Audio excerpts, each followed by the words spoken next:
Hello everyone, today I'm going to share with you my best books of 2017. I have 7 books to show you, and you will know, if you follow this channel, you'll know the books that I'm going to talk about because I've given them individual book reviews, I've ranted and raved, I've gone on and on about them. There is no surprises in here if you watch the channel. So a lot of this video is going to be me kind of being like, I've already done a full review on this. I'll link it down below. So all the videos are going to be down below. First up, favourite book of the year. I've spoken about it way too much. Evening Primrose. It stole my heart. It is stunning and beautiful. I've done a full video discussion on it down below, which I'll link down below. Then the rest of the books are in no particular order, but Evening Primrose, I mean, she's the queen. She's the queen of everyone there. Love her. Next up, I have The Country Diary of an Edwardian Lady by Edith Holden. So this is Edith Holden's actual diary from the year 1906, and it is stunning. It is all just her gorgeous handwriting, and she was a naturalist, so she was into nature, so there's a lot of nature drawings, and then she's like the 1st of May and she talks about the weather, and the whole thing is about the weather, the changing seasons, which is a massive thing within the book, and plants and different specimens of plants that she finds, and it is just stunning. I've done a full video on it out in nature. I was in the park doing it. I was very brave for me, so I'll link that down below. But one thing that I really love, and then she'll have quotes from other people and days that were like special at the year, so you can know like in the 19th century what days were special. I mean, just absolutely breathtaking. But what I love about this is her passion for nature, so animals, plants, seasons, just this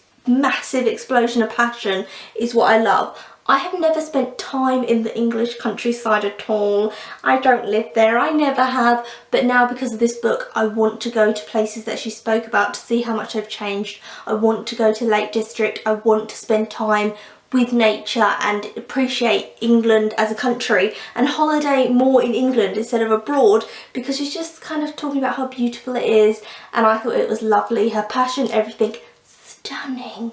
So yeah, video of that down below. Next up I have George by Alex Gino. Oh my god, this book broke me. So this book is a children's book and it's about a transgender girl. So what that means is there is a boy called George who is transgender. So George was born a boy but should be a girl. You are in the footsteps of George 100%. So when people are treating George like a boy, it's very jarring because you know you should be a girl. And this might sound a bit confusing the way I'm saying it, but the book isn't confusing at all. It puts it in such a simple way of what it's like to be transgender. It is heartbreaking. So the plot of this is about George trying to like come to terms with how she feels about herself and her mother and her brother and their relationship, but also their school has just read the book Charlotte's Web. Stunning story, let me say that first. So I love that kind of homage to old children's fiction as well, being like, maybe you guys should read it. I love that. And the school is putting on a play and George would like to play Charlotte, and the teacher says you can't play Charlotte because Charlotte's a girl's character.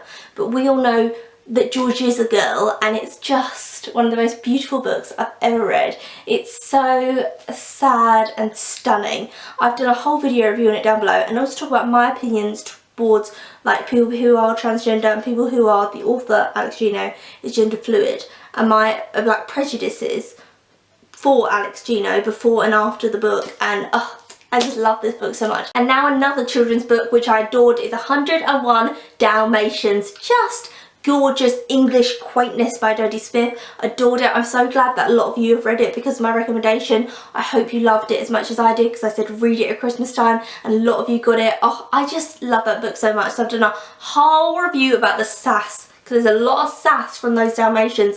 You'd be surprised in the original book. So I will link down below that video. I then have Annie on My Mind, which is this one. This is by Nancy Garden, and this is a lesbian love story, and this is how this is marketed. It's one of the first ever YA lesbian love stories that wasn't just death, destruction, depression, the 2 girls commit suicide, one of them gets murdered. It's the first kind of positive outlook on lesbian relationships within YA, but that isn't why I love it. You know, when people are like, oh, I love it because it's so diverse, or I love it because of this. I just love this because this is just a really good book. It doesn't matter that they're lesbians. This is just a very believable love story. So with YA, the problem I often have with romance in it is oh my god, boy next door's moved in. I'm instantly in love. Everyone else in my life can go kill themselves. Hi! And I can't stand that selfishness. But with this, the girls met. They became friends. They had other friends. They went to different schools.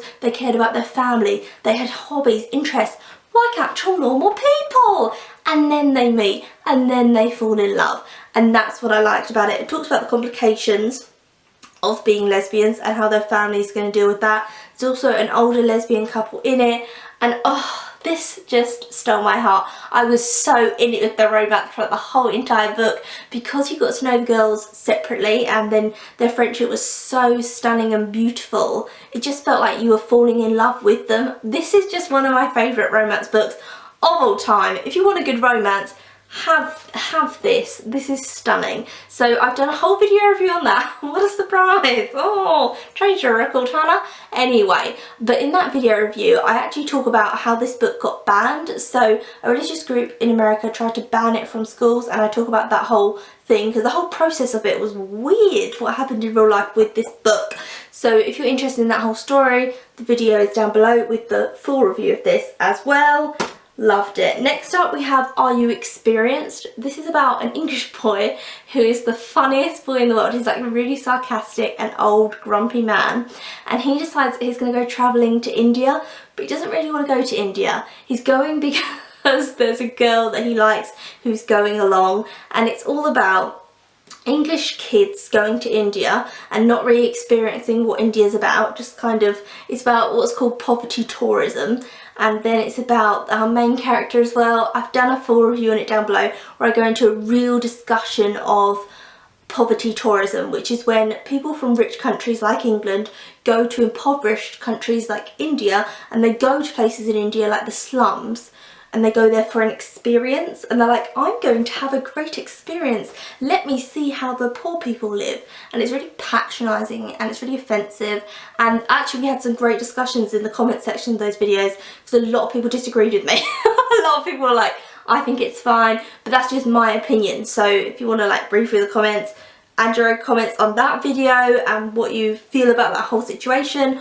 I loved this book. It was funny, but it was also poignant. And he was saying at the end, he was saying, I've been through this whole experience of India and I've seen deep desperation and poverty that I've never seen in my life.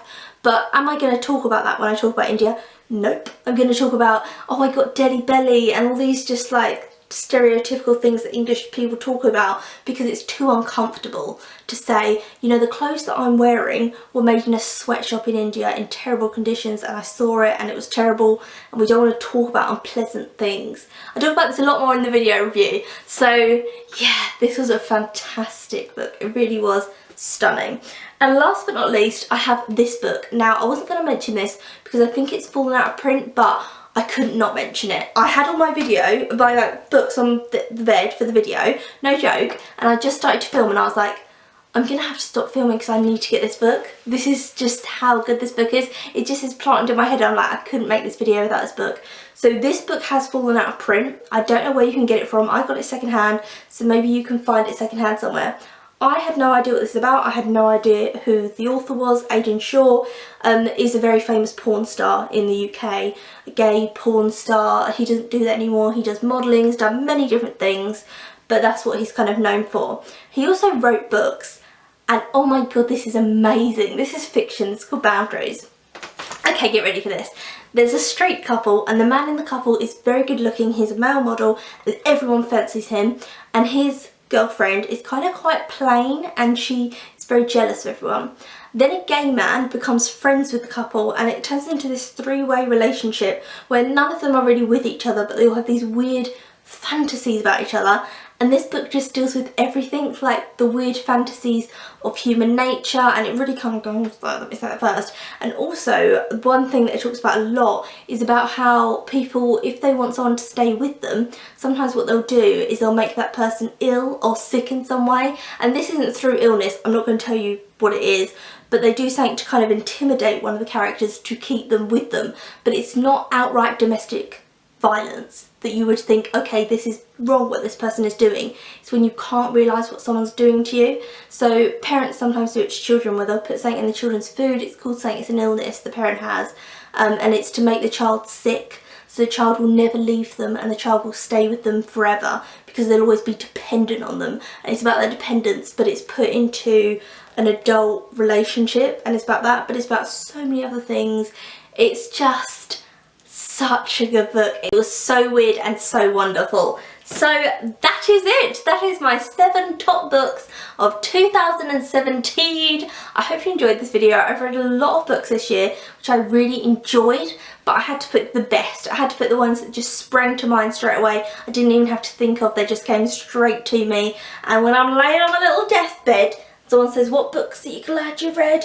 These books will be spinning around my head because I thought they were absolutely fabulous, fantastic. I've read a lot of books this year, and obviously you can't like all books, and there might be books that I've just mentioned now that you hated and that you thought was terrible and awful, but we all have different opinions, and that's what I love about it, is that I can hold up a book and say that I hate it, and you can say that you love it, and that's something I love about BookTube, is how we can all have different opinions on stuff. So they are my best books of the year, but they might not be your best books of the year. Tell me what your thoughts and feelings are of these books, and tell me what your favourite book of the year was, because mine, I don't even need to question it. Evening Primrose, there's not even a second place.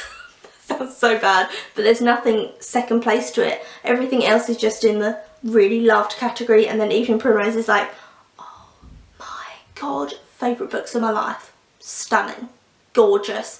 So all the videos will be linked down below if you want any more information or you want any reasons to read any of these books. Really, the videos are just me being like, here's the plot of the book, but like, it's great, it's magnificent, it's stunning, oh, I love it. I hope you like this. I'm gonna go now, and I'll see you soon for another video.